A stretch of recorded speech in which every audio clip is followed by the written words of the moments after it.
Ever since I can remember, I've had this immense passion when it comes to reading and writing. I believe I was 9 years old when I first started writing. The book was called Mr. Big and Mrs. Small. It was a weird couple, you guys know, because they were weird circle people, and Mrs. Small had this big curly hair, and Mr. Small was always smoking cigars. And it just, and further on, I just stopped from there on. But later on, my grade 12 year, each time the teacher would say, like, okay, we're going to do an essay of a 1,500 word essay, and I was like, yes, let's do this. So that's where it all started for me. And today I can proudly say I'm making a living of my greatest passion, which is writing. Bright-eyed and bushy-tailed at the age of 18, I started working as an intern at a local newspaper, and within 2 months, I had my first front page story. That's big, guys, that's very big. So I have no degree, but I have an immense passion to always better myself. And I believe you shouldn't box yourself. Be versatile. With the current age, everything is evolving with each passing day. And the future is here, and we need to evolve ourselves to keep up with the growing trends. The print media industry isn't as simple as it was 7 years ago when I first started, let alone 30 years back. Back then, you had your notebook, your pen, your camera, and you were on your way to the next breaking news story, inauguration, or launch of some sort. Nowadays, you need to make sure you have your pen, your notebook, your smartphone, your iPad or tablet, plus your camera. Don't forget the power bank, and you also need to make sure that you have enough data to post a video to either on Facebook or on Twitter. Nowadays, one of my colleagues, Otis Fink, has actually mastered the art of, he always crouches, and then he has the camera here, and then he has the phone this side. So he's both taking pictures and he's taking a video. Talk about multitasking, guys, nah? From a guy. Internationally and both locally, the print media industry has undergone rapid transformations brought on about economic, technological, and political changes over the past decade. When we talk about the digital age, people need the technology to benefit from it. But what if the technology is too expensive or not available? MTC Namibia has embarked on their Owe It One Everyone project last year with the aim to erect 524 network sites across the country, especially those people living in the rural areas. So basically, this increases their numbers of customers, but at the same time, it gives people easy access to the internet. Majority of us owns a smartphone, and even my 2-year-old daughter knows where the YouTube app is on my phone. Libraries, restaurants, and even malls are giving us access to free Wi-Fi. Yet still, not everyone in Namibia can afford a smartphone or let alone operate a computer. Here is where print media basically comes in and fills the gap by being easily accessible and affordable. To delve a bit deeper in how the dynamic of print media has changed over the year, I sent out a short survey to about 52 people where I got responses and asked them 3 questions. So basically, 40.4%, that's the majority, said they only read a newspaper if the front page grabs their attention. 36.5% says they read it daily, while 23.1% said they only read newspapers twice a week. And that basically shows you that a lot of people judges a book by its cover. On advertising, majority said that 69.2% said that they would rather use Facebook or WhatsApp or Instagram to advertise something, and then the other percentage, which was 30.8%, said they would use the newspaper. So that's a bit gloomy when you look at revenue for the newspapers at the end of the day. And finally, 86.5% indicated that print media is still relevant because it makes information more believable and more credible. On the other hand, only 11.5% said that the social media pretty gets the message across. And of course, there was a leftover 1.9% that said both of them pretty much sucks. So I think they maybe use pigeons or smoke signals or something. Newspapers is the most popular form of printed media. And media houses are not in the business of ink and paper, but we are in the business of content, and not just any content, relevant content. I believe that print media still plays a pivotal role in today's society. In the report titled Namibia's Media Facing the Digital Challenge by Dietrich Remmert, the findings are quite gloomy, if you talk about the long-term sustainability of traditional media houses and the quality in the face of digitalization. More and more newspapers are restructuring, closing down and downsizing their workforce. And it's scary, but I believe the glass is always half full. There's always a way. Albie Botha, CEO of Namibia Media Holdings, in the same report said that the digitization has given NMH newspapers the opportunity to engage their readers on a 24-hour, 7 days a week basis.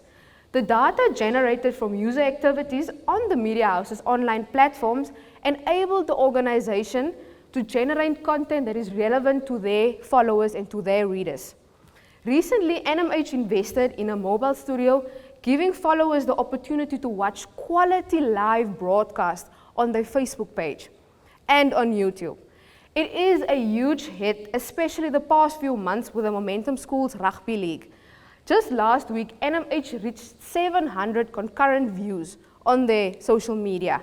This was double the views than it was last week, and it was 10 times better than it was the previous year. Our marketers nowadays sells advertisements by saying it will not only be printed in the newspaper, but it will also be available on our social media sites. So clients have the opportunity to either have a still advert or have an animated one. Nowadays, people are not very interested in just a photo. They like things that are moving, because we are always moving. And great strides have been made in the digital age thus far. I spoke to a number of my media colleagues and to hear about their thoughts of do they feel that print media is still relevant in today's age. And my colleague from the Informante, Neil Terblanche, said that print media brings authenticity as well as credibility to information. They recently went completely digital, scrapping their bi-weekly newspaper and solely focusing on digital media. With the fast pace of the internet, he said it's hard work to stay abreast of all the things that are happening across the country. Adam Hartman from the Namibians referred to the usefulness of paper. Like for instance, paper can be used for making a fire, rolling a blunt, wrapping food, especially those kapana and junkies, toilet paper, and even using it as a blanket. He said he likes the immediacy of digital, but he likes the simplicity of paper. And I can't help but agree. Some time ago, I was in Walvis Bay and I was delivering newspapers to a local school. Their newspaper was published inside the newspaper. So the learners were storming towards me and everyone was like, is my photo in? Is my article in the newspaper? And I was doing this, I was multitasking. And then the one learner chimed in and said, you know what, most of them are just going to use it for toilet paper. And I couldn't help but laugh.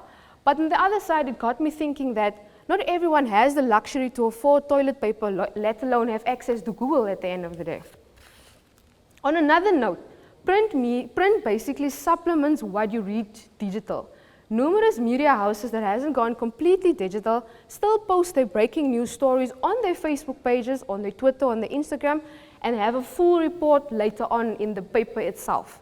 So when the paper hits the streets, it's basically already on their website, either through their Facebook or Twitter channel.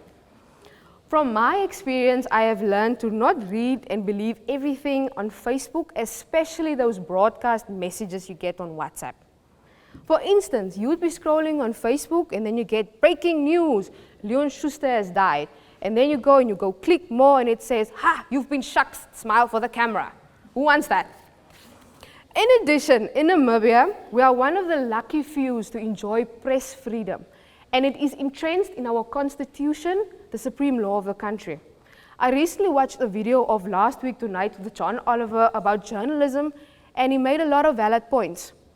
We might be so keen to move completely digital, but what are the repercussions when it comes to traditional media? The driving force behind any newspaper, and I'm not being biased, guys, is its content is derived from the journalists. The people who have a passion for what they do, the people who have a passion to tell a story, the people who tell life-changing stories at the end of the day. We are the catalysts behind change. And we are the people who hold other people, even it's the neighbor or the CEO or the president, accountable for his or her actions at the end of the day. I remember some time ago, I had to speak to a school and I asked the learners, what do they think is the job description of a journalist? And I got a lot of weird answers. But it just got me thinking that A lot of times we have an opinion about something, but we have no idea what it takes behind the scenes. I told them as journalists, we are the voice of the masses. And I like to believe that we're like firefighters and police officers, only we are fighting crime with our pen and our paper. Coming forth is more and more is corruption. And I can honestly say that Namibia is blessed with excellent journalists ready to lift the lid on whatever nasty is breeding beneath the surface. There's nothing more believable than the power of printed word. With a complete migration to digital, which is so fast-paced, will there be time or will our efforts be recognized if we do in-depth investigative reports? During his video, John Oliver said that if we don't pay for journalism, we're going to pay a hefty price at the end of the day. We have come so accustomed to receive anything free and at the touch of a button without realizing the true value of it behind it until it's gone. We need leaders in our media that's willing to keep fighting for what journalism is, what it stands for, and what it brings to the table, instead of having puppets writing what the people want to hear and not what they need to hear. Let me just quickly give you a few reasons why I feel that print media is still relevant. Tangibility. A soft copy is always easy to neglect. I have the tendency to screenshot information on my phone and just forget about it. Hard copy is not that easily ignorable. Newsletters, business cards, brochures have a prominent effect on any business and also gives you your own identity. Online ads can disappear into cyberspace instantaneously. Have you tried searching something on Facebook that you've only seen fleetingly? So that will either bring out that patience of yours, or you will brush up on your Facebook FBI skills at the end of the day. Credibility. Print is physical ink to paper. It's legitimacy. Pop-ups and banner ads on websites can be a bit overwhelming. I especially loathe clicking on that grey cross that says and gives you the 4 questions of why do you want to remove this ad when it's obviously covering the entire content. Hello, Google. Online ads can disappear instantaneously. There is no imminent danger in print media unless a spider has made it its home and jumps on you when you pick it up. Branding, solidifying your brand identity. Here I am specifically referring to business cards, flyers, posters, brochures. Imagine having to say to a client, no, go check out my website or I'll quickly WhatsApp you my information. Business cards are quick, brochures are quick, and it avoids that awkward small talk that sometimes happen.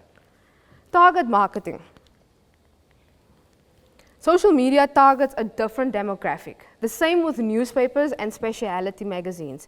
Depending on the information you have to convey, each one has its own target market at the end of the day. More engaging. People are more engaged reading printed materials unlike websites. I, for usually one, just quickly skim through an article online unless I have a physical book or paper in my hand. Less print ads. With businesses solely relying on print on social media or the internet, the decline of print publications can actually be used as a marketing advantage. Publications are less crowded, allowing more room for your advert to shine and possibly a discount or two. QR codes. This basically bridges the gap between print and web, giving readers access to both printed information as well as a quick gateway to information on a website. So basically, what I'm saying is utilize as many channels as possible. Like I said, change is scary and the future is already here. You either go with it or you get left behind. Finding the right balance between various media will ensure a steady revenue flow as well as an increase in sales and new customers. Even if printed media only has half the reach of digital, that still means it encompasses a third of your marketing target. Lastly, where there is no opportunity, make sure to be a trendsetter and make your own path. If we wish to achieve Vision 2030 for our country, we first need to start with ourselves. And I'd like to leave you with a thought.